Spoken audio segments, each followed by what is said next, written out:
Pak, salam pakai sepatu. Assalamualaikum warahmatullahi wabarakatuh. Apa kabar sobat kuliner, pecinta jajanan makanan dan minuman, yang suka jajan, yang suka ngemil, yang suka kulineran, yang suka eksplor makanan minumannya. Oke, saya berada di daerah Kemang, di dekat ruko nih. Saya di dalam ruko, bukan dalam ruko ya, ini di halaman ruko dia. Oh, ini sini akan mengulas salah satu, ada jualan nih di ini dekat depan ruko ya, namanya mie ayam Pak Kadir nih. Sedia mie ayam, ketiau, bihun, pangsit, bakso, wah banyak banget. Bisa terima pesanan juga ya. Ya, kita akan sana. Mie ayam Pak Kadir Kemang Pratama di ruko Kemang.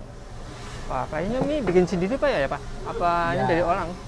kakak yang bikin. Oh, kakaknya yang bikin. Homemade berarti Pak ya? Oh, bener-bener original banget nih, kayak masih fresh kalau bikinan sendiri nih Pak ya. Ya. Jualan udah mulai kapan Pak ya? Udah lama banget kali. Udah Dari tahun 99. dari bujang aku. Oh, dari bujang saya punya anak cucu Pak ya. Jualan dari bujangan berarti, aduh, udah berapa tahun lebih Pak ya? Tapi dulu mah ikut orang. Dulu ikut orang. Ya. Sekarang jualan sendiri Pak ya, udah bisa. Dulu jualan di sini apa di tempat lain Pak ya? Waktu masih bujang di Jakarta. Oh, jadi bujang Jakarta, terus di Bekasi di sini Pak ya? Masih dari tahun 2000. 2000 Bekasi. Mulai jual mie 2000 perak juga.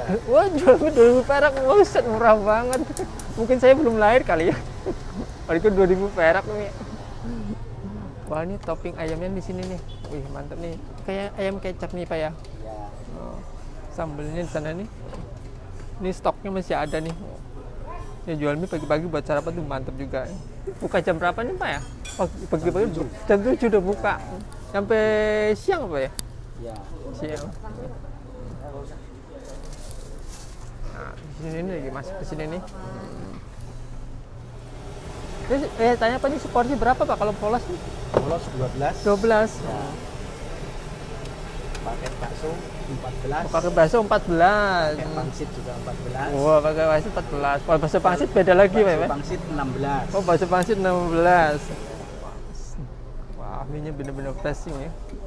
Nah, tekstur mie-nya mantep banget deh.